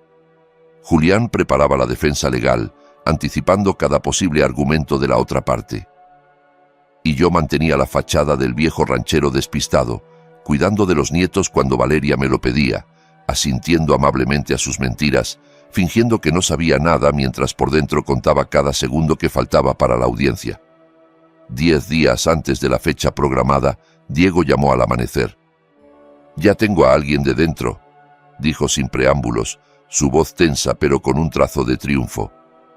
«Está dispuesta a hablar, pero no a testificar públicamente. Tiene demasiado miedo. Pero lo que tiene puede cambiar todo. Ven al rancho ahora. Voy para allá». A las 6 de la mañana, con el sol apenas asomándose sobre los campos y la neblina matinal todavía flotando sobre la hierba, una mujer de unos 30 años se sentó en mi cocina. Tenía ojeras profundas que hablaban de noches sin dormir, el cabello oscuro recogido en una cola de caballo descuidada, y entre los dedos apretaba una memoria USB como si fuera un salvavidas. Sus manos temblaban visiblemente. «Me llamo Paula Noriega», se presentó, con una voz que oscilaba entre el miedo y la determinación. «Trabajé 4 años como enfermera titulada en Los Cedros, hasta hace 2 semanas, cuando ya no pude seguir mirando hacia otro lado. No puedo testificar en un tribunal», añadió enseguida, levantando la mano para anticipar cualquier objeción. «Tengo una hija de 7 años. Ya vi lo que le pasó a la periodista que empezó a hacer preguntas. No voy a arriesgar la vida de mi niña por nada del mundo». La comprensión de Diego me había preparado para esto. Sabía que no podíamos pedirle lo imposible. «Pero hice copias antes de irme», continuó Paula, empujando la memoria USB hacia mí sobre la mesa. «De todo. Registros de pacientes, comunicaciones internas, órdenes médicas, facturación, todo lo que pude acceder durante mis últimos días ahí». Me incliné hacia adelante, intentando mantener la calma aunque el corazón me latía desbocado. «¿Qué puede decirnos sobre Bruno? ¿Lo conoció?» Paula asintió lentamente. «En el expediente oficial de su hijo figura traumatismo cráneoencefálico severo con deterioro cognitivo permanente y capacidad disminuida», explicó. «Eso justifica el nivel más alto de cuidados, la restricción de visitas, el aislamiento terapéutico. Es un diagnóstico que básicamente convierte a una persona en un vegetal con funciones vitales. Hizo una pausa. Pero las notas clínicas internas no coinciden con ese diagnóstico, ni de cerca. Sus evaluaciones cognitivas trimestrales son completamente normales. Sus signos vitales son estables, sin ninguna complicación neurológica. Se comunica con claridad y coherencia con el personal de enfermería cuando nos permiten hablar con él, que no es muy a menudo. He tenido conversaciones completas con Bruno, señor Herrera, sobre su familia, sobre el rancho, sobre los libros que le gustaría leer si le dejaran tener acceso a la biblioteca. Su hijo no está enfermo. Está prisionero. La mano me tembló al tomar la memoria USB. Ese pequeño objeto que contenía la prueba de la monstruosidad que Valeria había cometido. Si está tan bien, ¿por qué lo mantienen ahí? ¿Por qué tantas restricciones? Porque el doctor Fabio Noguera, el director médico de los Cedros, firma todo lo que Valeria pide, respondió Paula con amargura. Menos contacto con el exterior. Prohibición total de llamadas telefónicas. Reducción del tiempo de recreación. Supervisión constante de cualquier comunicación escrita. Cada vez que Bruno intentaba enviar una carta, aparecía Noguera para revisarla y desaparecía misteriosamente antes de ser enviada. Sacó de su bolso un fajo de correos electrónicos impresos. «Mire esto». Reconocí inmediatamente el nombre de Valeria en la cabecera del primer correo y el de Noguera en la respuesta. El mensaje era breve pero demoledor. Debemos mantener las restricciones actuales dadas las circunstancias especiales de la tutela. El contacto familiar sigue siendo completamente desaconsejable en este momento por razones de estabilidad del paciente. Continúe con el protocolo acordado. Paula se inclinó hacia adelante, bajando aún más la voz, aunque estábamos solos en la cocina. La facturación de Bruno entra como si fuera un caso de alta dependencia neurológica. $18.500 mensuales por cuidados intensivos, las 24 horas. Pero el nivel real de atención que recibe, siendo generosa con la estimación, no llega a los $5.000. El resto se pierde en partidas de gastos administrativos, servicios especiales y consultas externas que nunca ocurren. Sus ojos se llenaron de lágrimas. Hay docenas de casos como el de Bruno en Los Cedros, señor Herrera. Personas que podrían perfectamente vivir en sus casas con sus familias. Personas cuyas familias ni siquiera saben dónde están o creen que murieron hace años. Es un sistema organizado de secuestro legal y extorsión. Y su hijo quedó atrapado en él porque su esposa vio una oportunidad. Diego acompañó a Paula hasta la puerta cuando terminó de contarnos todo lo que sabía. Antes de irse, se volvió hacia mí con los ojos enrojecidos. «Sálvelo, señor Herrera. Por favor, sálvelo y a los demás. Alguien tiene que hacer algo». Cuando regresó, Diego dejó sobre la mesa otro fajo de documentos.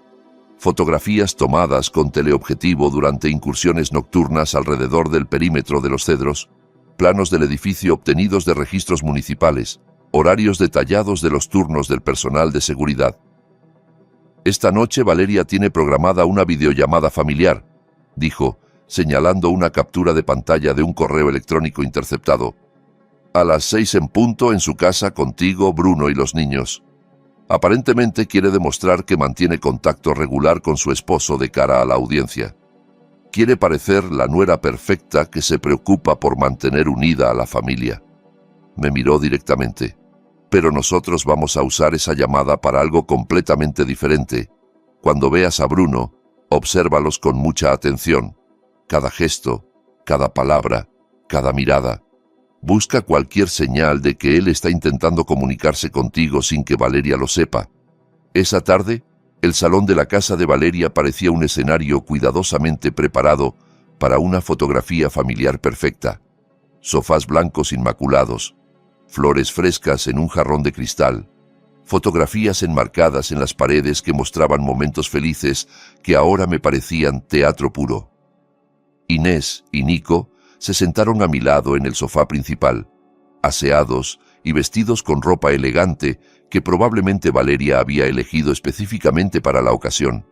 Ambos estaban nerviosos, alternando entre la expectación de ver a su padre y el temor de no saber qué decir después de tanto tiempo. La pantalla del portátil parpadeó durante unos segundos de tensión, y luego, de pronto, Bruno apareció. El impacto de verlo en movimiento, vivo, consciente, después de todos esos años de fotografías estáticas y mentiras, me golpeó como una ola. Se veía más delgado que en la foto de Damián, con ojeras más profundas y los pómulos marcados bajo una piel pálida que hacía mucho que no veía el sol. Pero sus ojos, Dios mío, sus ojos estaban claros, brillantes, presentes. «Hola, papá», dijo, y su voz sonó ronca por la falta de uso, pero absolutamente firme, la voz de alguien que sabe exactamente quién es y dónde está. «Hola, mis amores, los extraño mucho». Inés y Nico estallaron inmediatamente en un torrente de preguntas atropelladas, hablando uno encima del otro, preguntando cuándo volvería, si los echaba de menos, si había recibido los dibujos que le habían enviado. Bruno sonrió, y aunque la sonrisa estaba teñida de tristeza, era genuina. Les preguntó por el colegio con interés real, por los animales del rancho, por lo que habían aprendido a hacer desde la última vez que hablaron. Cada respuesta fue coherente, apropiada, presente. No había confusión ni desconexión. No había señales del daño cerebral severo que supuestamente lo incapacitaba. Entonces, cruzó la mirada conmigo por encima de las cabezas de los niños y vi algo que me dejó sin aliento.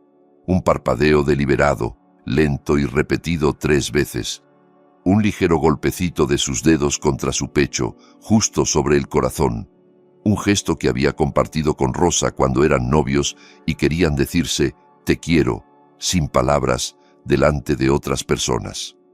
Y luego una microexpresión, tan breve que habría sido invisible para cualquiera que no la estuviera buscando, que decía con claridad absoluta «estoy aquí, estoy consciente, necesito que me veas de verdad». Valeria rondaba al fondo del encuadre durante toda la llamada, supervisando cada palabra, cada gesto, lista para intervenir si algo se salía del guión que había preparado. Bruno lo sabía. Por eso mantuvo la voz ligera y superficial para los niños, hablando de cosas sin importancia, pero sin apartar nunca los ojos de los míos cuando podía hacerlo sin que ella lo notara. Cuando la llamada terminó 20 minutos después, me quedé sentado en el sofá de la casa de Valeria, mientras los niños corrían a lavarse las manos para la cena, y la certeza cristalizó en mi pecho como hielo. Mi hijo no estaba enfermo. Nunca lo había estado. Estaba atrapado, sí. Prisionero, absolutamente. Pero su mente estaba intacta, su voluntad seguía viva, y acababa de decirme todo lo que necesitaba saber, sin pronunciar una sola palabra comprometedora. Esa misma noche, después de volver al rancho, Julián llamó con una noticia que me dejó helado. «Eduardo, tengo que contarte algo. Damián Soto, el hombre que te entregó el paquete en el mercado, ha muerto». «¿Qué? ¿Cómo?» «Accidente de tráfico hace 3 días. Coche único implicado, carretera comarcal poco transitada, a las 2 de la madrugada. Perdió el control del vehículo y chocó contra un árbol. La policía lo está clasificando como cansancio al volante o posible quedarse dormido. No hay testigos, no hay cámaras, no hay evidencia de otro vehículo involucrado». La voz de Julián estaba cargada de significado. 3 días después de entregarte ese paquete, Eduardo. No necesitaba que me dijera lo que ambos sabíamos. No fue casualidad, no fue un accidente. Damián había pagado con su vida por hacer lo correcto, por elegir la verdad cuando hubiera sido más fácil mirar hacia otro lado. La mañana de la audiencia amaneció fría y gris, con nubes bajas que cubrían el cielo como una manta de plomo. Me desperté antes del alba, después de una noche de sueño fragmentado y sueños inquietos en los que Rosa me hablaba desde algún lugar lejano que no podía ver. Me vestí con mi mejor traje, el mismo que había usado en su funeral, y conduje hacia la ciudad grande solo, saliendo del rancho cuando el sol era apenas una línea rosada en el horizonte. El viaje de 1 hora se me hizo eterno y brevísimo al mismo tiempo.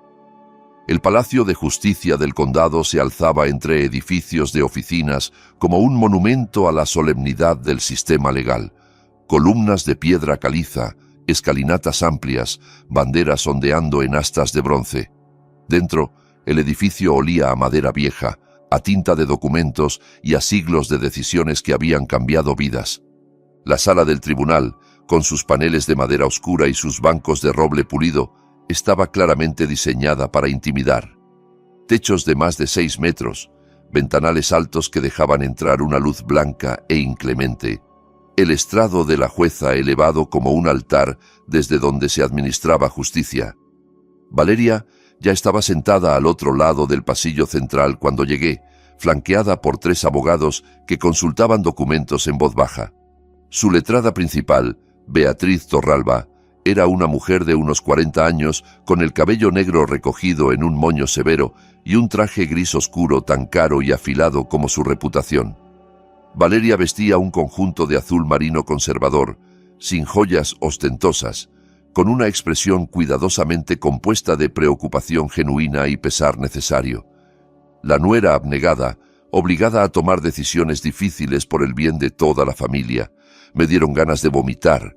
A las 9 en punto exactas, el alguacil pidió que todos nos pusiéramos en pie para recibir a la jueza Graciela Molina.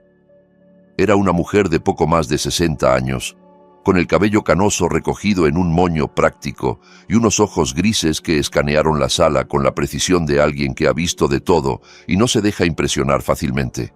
Su reputación la precedía en los círculos legales, absolutamente justa, meticulosamente preparada y completamente alérgica a los juegos, las manipulaciones y las tácticas dilatorias. Si alguien intentaba tomarle el pelo, lo pagaba caro.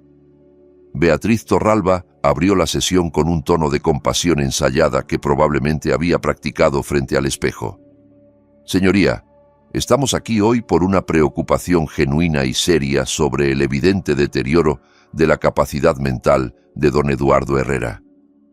En los últimos meses, este hombre, que sin duda fue alguna vez un ciudadano respetable y capaz, ha mostrado signos alarmantes de declive cognitivo.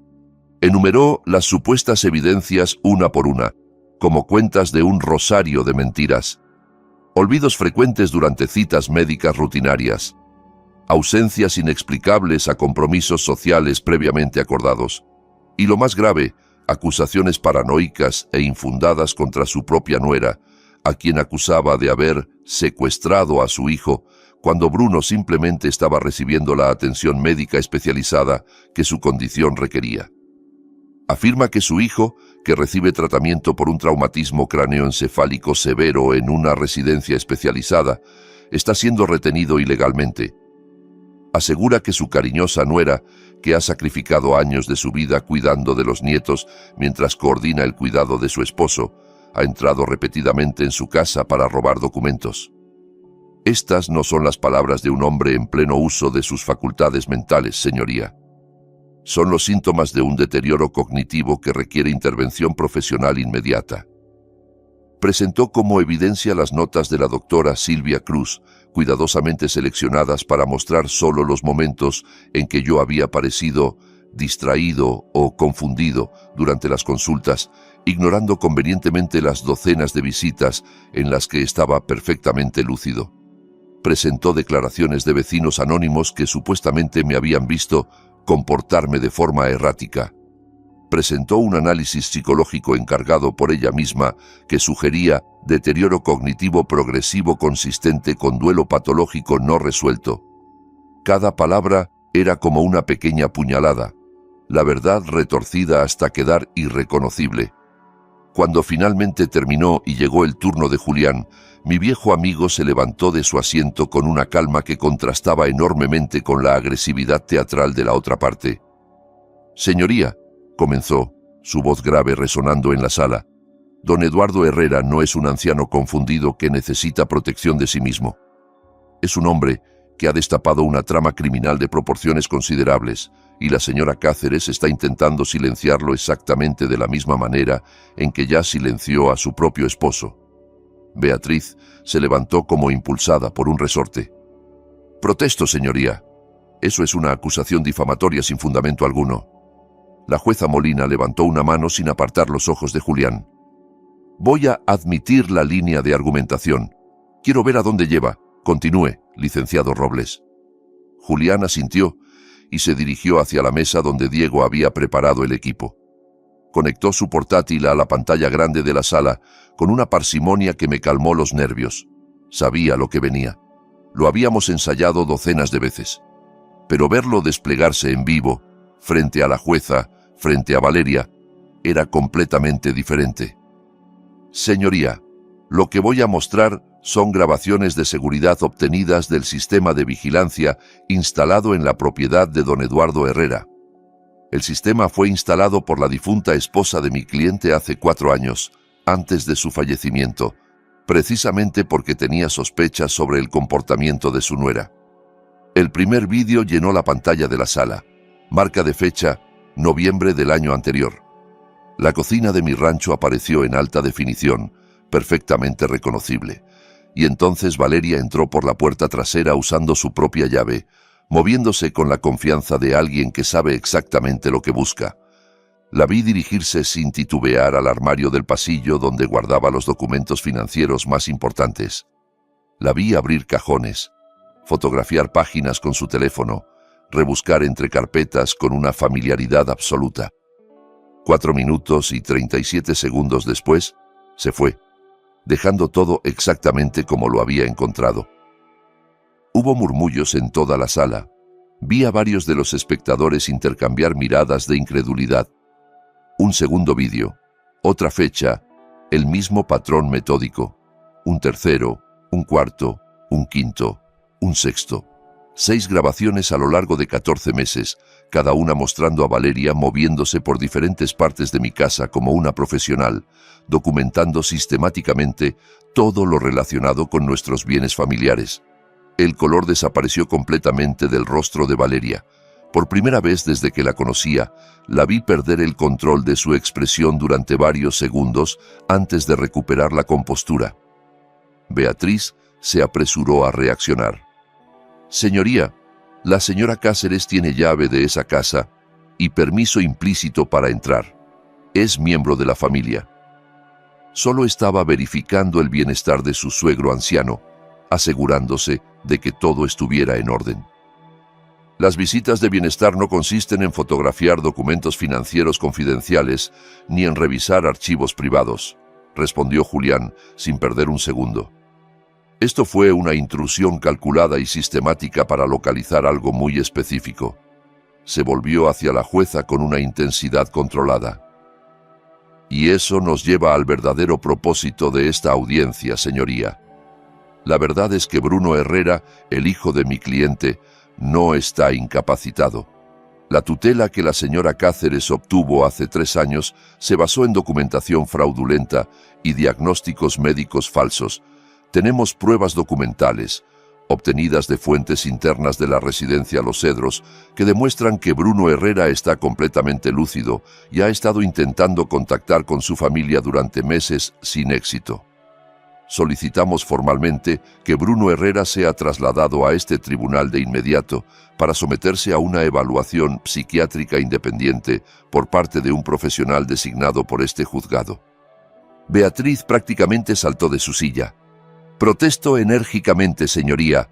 Esa solicitud es completamente improcedente, ajena al objeto de esta audiencia.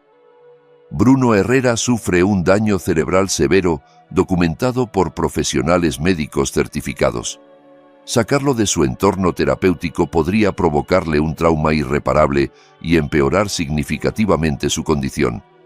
Esta es una táctica dilatoria diseñada para desviar la atención del verdadero problema, la incapacidad del demandado. La maza de la jueza Molina golpeó la madera con autoridad. Señora Torralba, si el señor Herrera está tan deteriorado como usted y su cliente afirman, una evaluación independiente lo confirmará de manera definitiva. Si no lo está, tenemos un problema extraordinariamente grave con esa tutela que este tribunal tiene la obligación de investigar. Miró al alguacil. Ordeno que Bruno Andrés Herrera sea trasladado de inmediato desde la residencia Los Cedros a este edificio para ser evaluado por un psiquiatra forense designado por el tribunal. Suspendemos esta sesión hasta las 2 de la tarde en punto. La maza resonó en la sala como un trueno. Durante un segundo que pareció durar una eternidad, la máscara de Valeria se quebró por completo. Vi pánico real en sus ojos, el terror de un depredador que de repente se encuentra atrapado. Se inclinó hacia sus abogados y empezó a susurrar con ferocidad, gesticulando con las manos, probablemente exigiendo que hicieran algo, cualquier cosa, para detener lo que estaba a punto de suceder. Pero ya era demasiado tarde. En menos de 2 horas, mi hijo cruzaría la puerta de esa sala de tribunal, y la verdad, por fin, tendría cuerpo y voz. A las 2 de la tarde exactas, las puertas de la sala se abrieron con un crujido que pareció resonar hasta los huesos. 2 enfermeros empujaron a Bruno en una silla de ruedas que claramente no necesitaba, un último vestigio del teatro que Valeria había mantenido durante 3 años. Mi hijo levantó la vista mientras entraba, y sus ojos me encontraron instantáneamente entre toda la gente de la sala. Ardían con reconocimiento, con amor, con una esperanza feroz que había sobrevivido a 3 años de encierro y mentiras. Estaba delgado, más delgado de lo que nunca lo había visto, con los pómulos marcados y sombras profundas bajo los ojos. Pero estaba presente, consciente, vivo. No había visto a mi hijo en persona desde hacía 3 años, 2 meses y 8 días.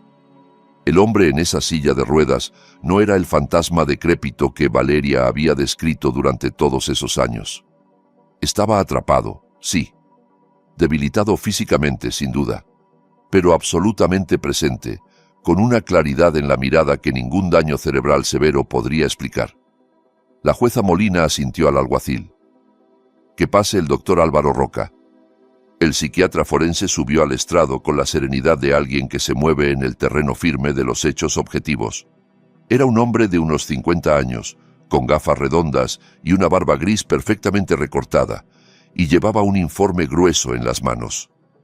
Señoría, comenzó, he completado mi evaluación del señor Bruno Andrés Herrera según el protocolo estándar del tribunal, incluyendo pruebas cognitivas, evaluación de capacidad de toma de decisiones y análisis de estado mental general.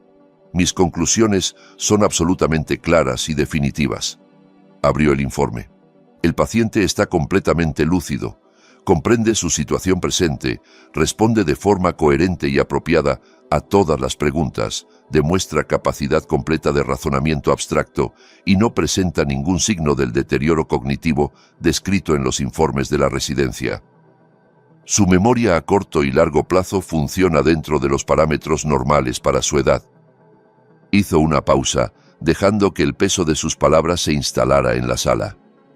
En mi opinión profesional, basada en 30 años de experiencia en psiquiatría forense, Bruno Herrera no necesita tutor legal de ningún tipo. Debería poder hablar por sí mismo ante cualquier tribunal. Su permanencia continuada en la residencia Los Cedros carece de cualquier base médica legítima. La sala estalló en murmullos que la jueza silenció con un golpe de maza. Pude ver cómo Valeria se hundía ligeramente en su asiento, sus abogados intercambiando miradas de pánico apenas disimulado. «Doctor Roca», preguntó la jueza Molina inclinándose hacia adelante. «El señor Herrera entiende completamente por qué está aquí hoy y lo que está en juego». «Perfectamente, señoría». Articuló con claridad las circunstancias de su internamiento, la naturaleza de la tutela y las implicaciones de esta audiencia tanto para él como para su padre. La jueza miró directamente a mi hijo.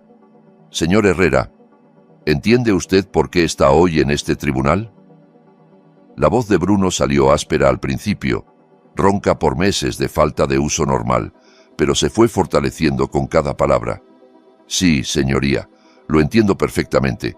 Mi esposa, Valeria Cáceres, solicitó la tutela legal sobre mí hace 3 años alegando que yo era mentalmente incapaz debido a un supuesto traumatismo cráneoencefálico.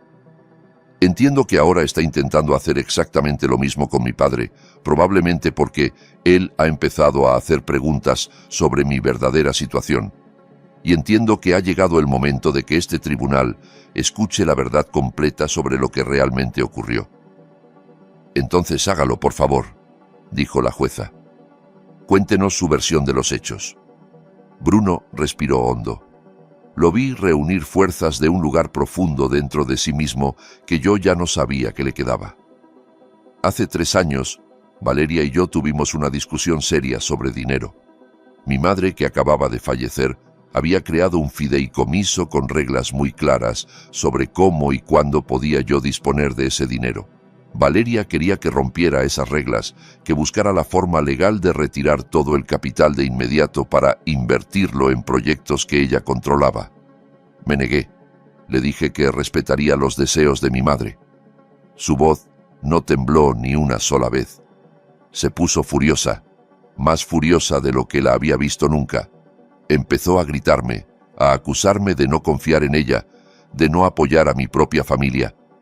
Estábamos en el 2º piso de nuestra casa, cerca de las escaleras. Discutimos cada vez más acaloradamente, y entonces me empujó. No fue un accidente, señoría. Me empujó deliberadamente y caí por las escaleras. El silencio en la sala era absoluto. Nadie se movía, nadie respiraba.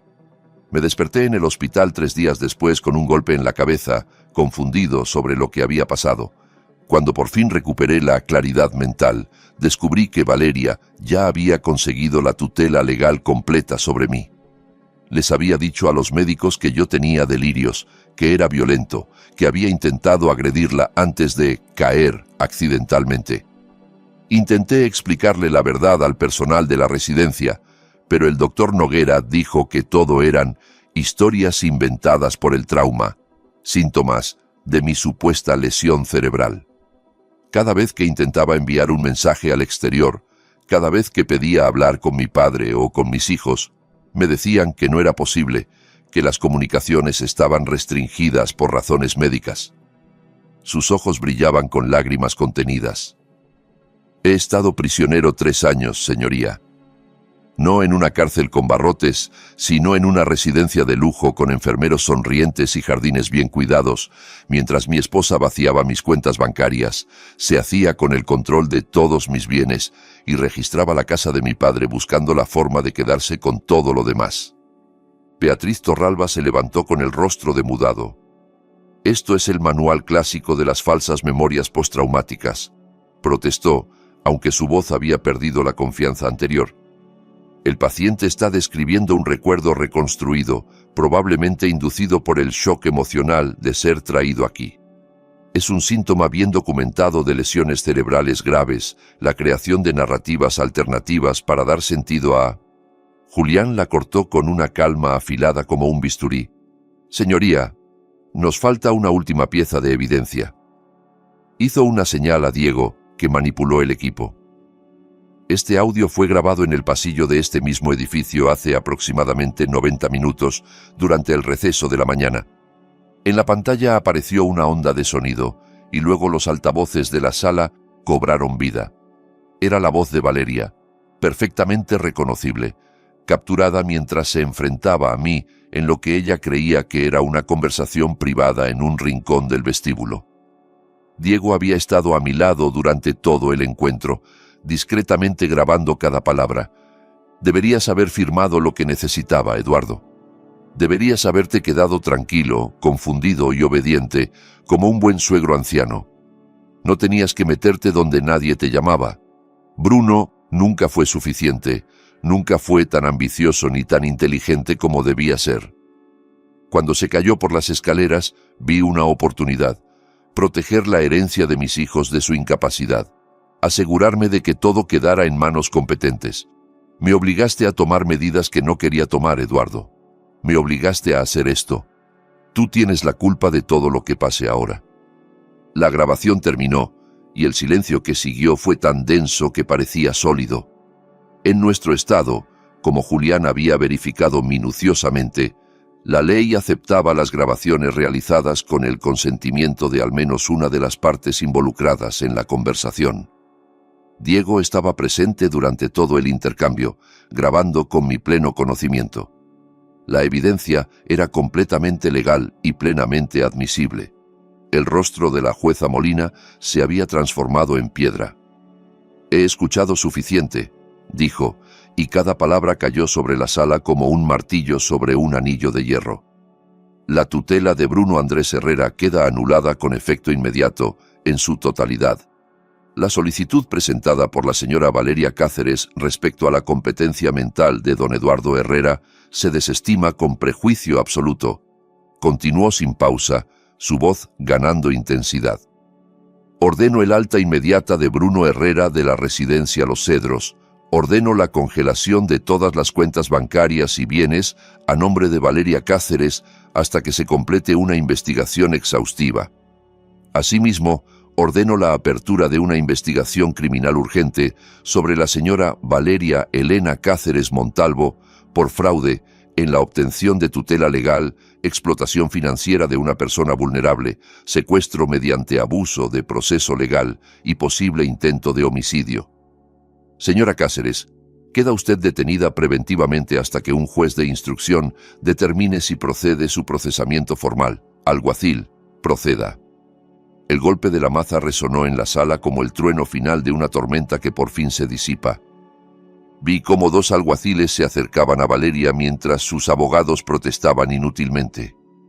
Vi cómo le colocaban las esposas en las muñecas, cómo la expresión de pánico en su rostro se transformaba en algo más oscuro, más frío. Y entonces dejé de mirarla porque ya no importaba. Me levanté de mi asiento y caminé hacia mi hijo, que se había puesto de pie de la silla de ruedas que nunca había necesitado. Nos abrazamos en medio de esa sala de tribunal, con las cámaras de los periodistas parpadeando a nuestro alrededor, y por primera vez en más de 3 años sentí que podía respirar de verdad. «Estoy en casa, papá», susurró Bruno contra mi hombro. «Por fin estoy en casa». 6 meses después del juicio, la vida había encontrado un nuevo ritmo en el rancho. Bruno y los niños se habían mudado permanentemente a la casa donde él había crecido, ocupando las habitaciones que habían permanecido vacías durante demasiado tiempo. La propiedad, que se había sentido como un mausoleo desde la muerte de Rosa, volvía a llenarse de vida. Risas de niños corriendo por los campos, la voz de Bruno leyendo cuentos antes de dormir, el sonido de conversaciones durante las cenas familiares, el ruido suave, casi tímido, de la sanación en progreso. Las consecuencias legales del juicio llegaron rápidas y sin contemplaciones. Valeria fue procesada por múltiples cargos: fraude en la obtención de tutela legal, explotación financiera de persona vulnerable, secuestro mediante abuso de proceso legal, conspiración para cometer fraude y tentativa de homicidio.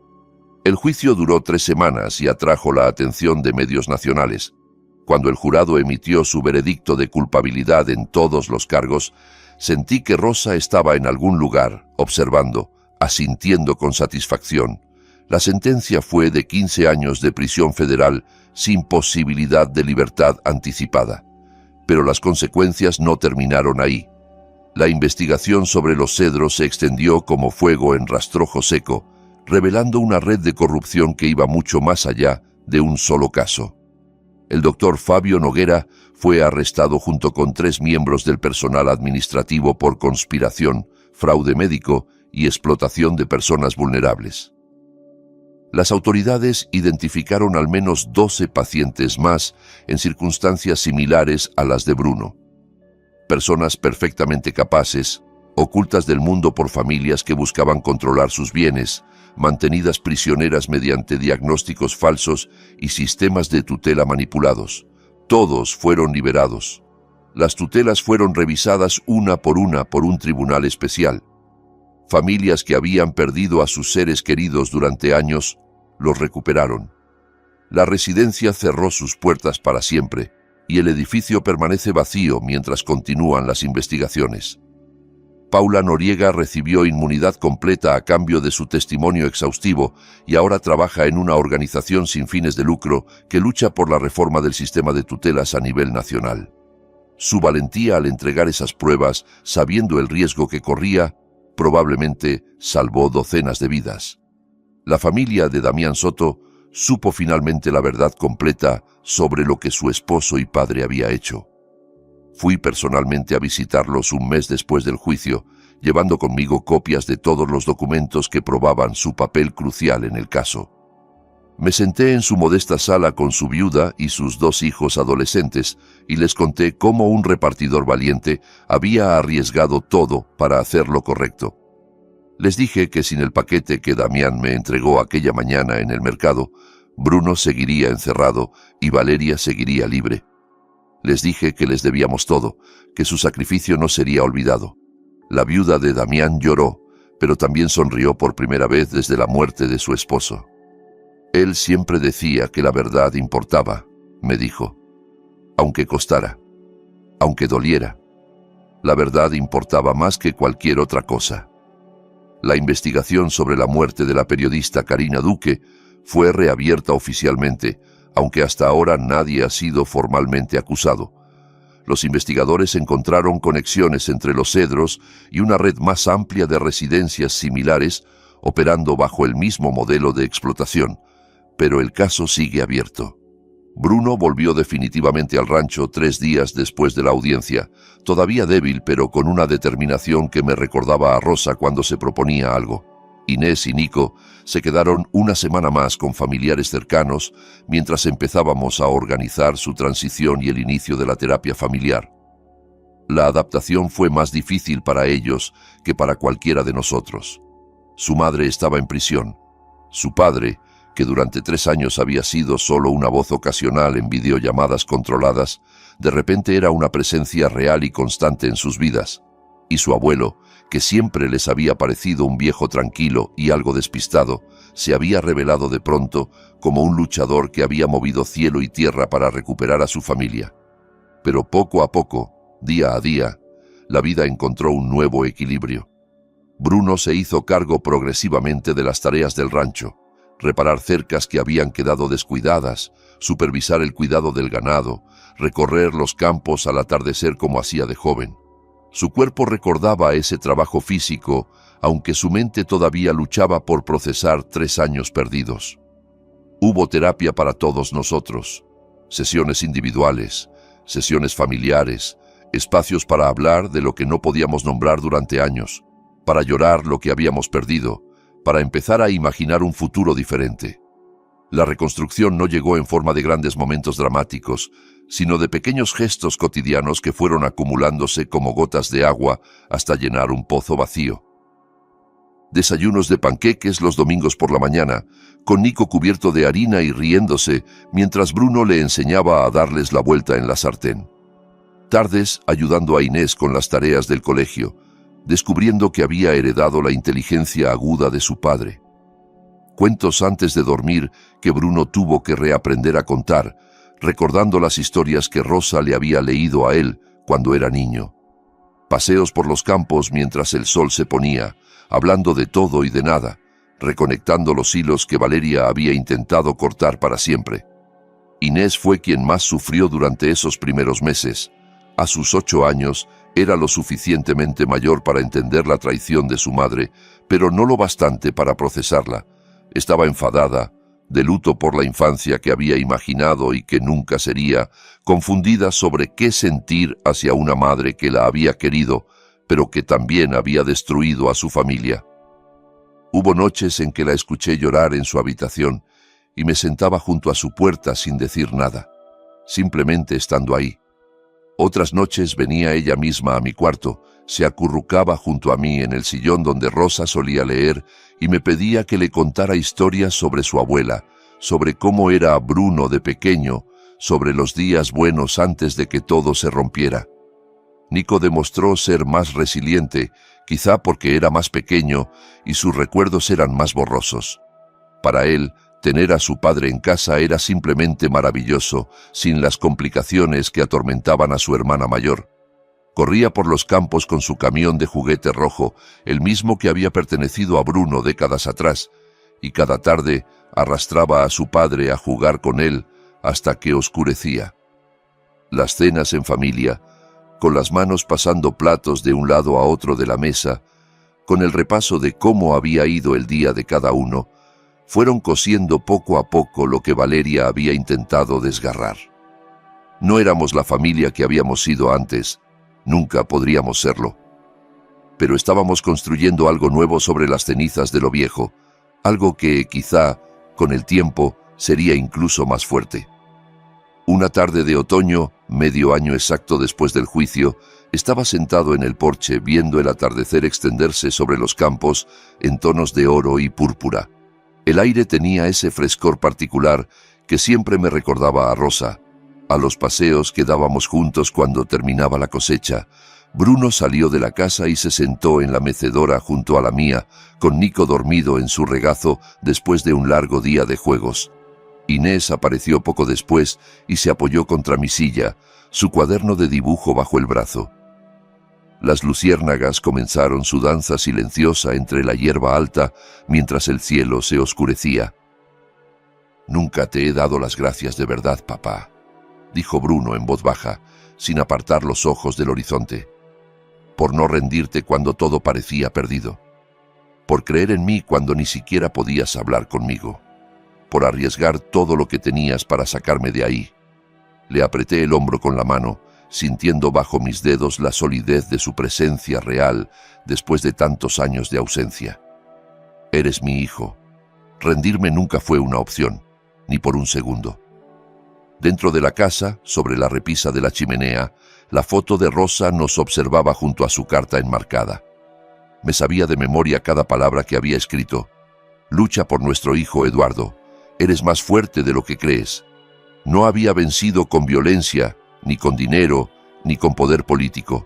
Vencimos porque nos negamos a aceptar las mentiras cómodas que nos ofrecían, porque escuché esa incomodidad en el estómago cada vez que algo no cuadraba y decidí, finalmente, dejar de ignorarla. Porque di un paso cada día, incluso cuando todo parecía imposible, incluso cuando las amenazas llegaban por teléfono y los obstáculos se multiplicaban. La verdad ganó al final. La justicia llegó, aunque tardara años. No de forma estruendosa ni celebrada en portadas de periódicos, sino aquí, en silencio, en la risa de mi hijo que vuelve a sonar por la casa, en la mirada que recupera la luz en mis nietos, en el rancho que sigue en pie a pesar de las manos que quisieron robarlo. «Abuelo», la voz de Inés interrumpió mis pensamientos. «¿Nos cuentas una historia? Una de las de antes, de cuando papá era pequeño». Sonreí y la atraje hacia mí. Había una vez un hombre que creía entenderlo todo sobre su familia, que pensaba que conocía a las personas que lo rodeaban. Les conté una versión cuidadosamente editada de todo lo que había pasado. Un padre valiente encerrado injustamente por personas malas, un abuelo testarudo que se negó a darse por vencido, y una verdad que al final, después de mucho luchar, triunfó sobre las mentiras. No les hablé de las amenazas, ni de los accidentes que no fueron accidentes, ni de la oscuridad que habíamos tenido que atravesar. Algún día, cuando sean mayores, sabrán todos los detalles. Aquella noche, solo necesitaban esperanza. Solo necesitaban saber que el bien puede ganar si luchas por él. Las estrellas empezaron a aparecer una por una en el cielo oscuro. Las luciérnagas seguían parpadeando entre la hierba como pequeñas promesas de luz. Nico dormía pacíficamente en los brazos de su padre. Inés se había acurrucado contra mi costado, escuchando mi voz, mientras el sueño empezaba a vencerla. Estábamos juntos, los cuatro, bajo el cielo que había cubierto este rancho durante generaciones. Mirando hacia atrás ahora, en esta historia que es absolutamente real, veo a un hombre que estuvo a punto de perderlo todo por elegir la comodidad en lugar de la verdad. Durante 3 años ignoré las señales, acepté las explicaciones convenientes, creí las mentiras porque enfrentarlas parecía demasiado difícil. No seas como yo. No ignores las señales cuando alguien en quien confías intenta controlar el relato de lo que está pasando a tu alrededor. No esperes años para hacer las preguntas difíciles que tu instinto te está gritando. Dios nos dio esos instintos por una razón muy buena. Esa incomodidad que sientes cuando la sonrisa de alguien no llega a sus ojos. Ese nudo en el pecho cuando las historias que te cuentan simplemente no cuadran. Esa alarma silenciosa en el fondo de tu mente cuando un ser querido desaparece detrás de explicaciones demasiado perfectas, demasiado pulidas, demasiado convenientes. Son regalos, señales de advertencia que la vida nos da para protegernos.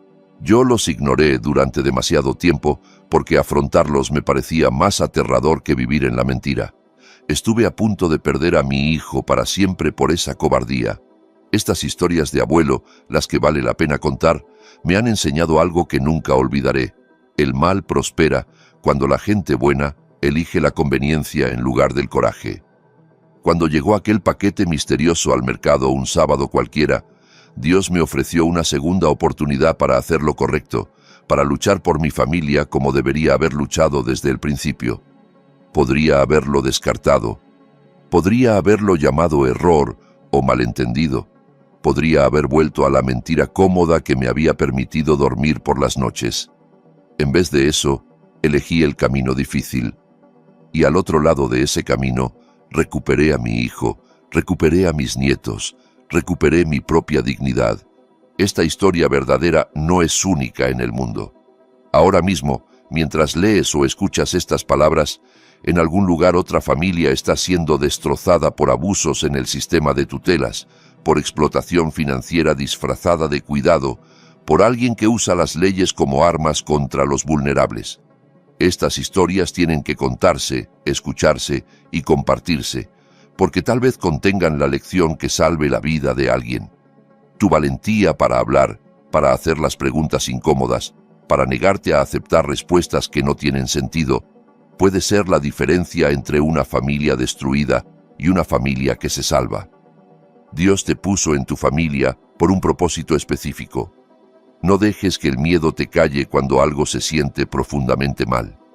Ese es el corazón de todas las historias de abuelo que merece la pena contar. Luchamos por quienes amamos, pase lo que pase, cueste lo que cueste. Si esta historia real te movió por dentro, si despertó algo en tu corazón, te invito a que dejes abajo un comentario contando qué te hizo sentir y qué te llevaste de ella. Suscríbete al canal y activa la campanita para no perderte ninguna de las próximas historias poderosas que tenemos preparadas. Y sobre todo, comparte este vídeo con alguien que necesite escucharlo hoy, alguien que quizá esté pasando por algo similar, alguien que necesite saber que no estás solo. Tu voz importa más de lo que crees. Tu historia importa más de lo que imaginas. Juntos, seguimos peleando por la verdad. Eso era la victoria. Eso era todo.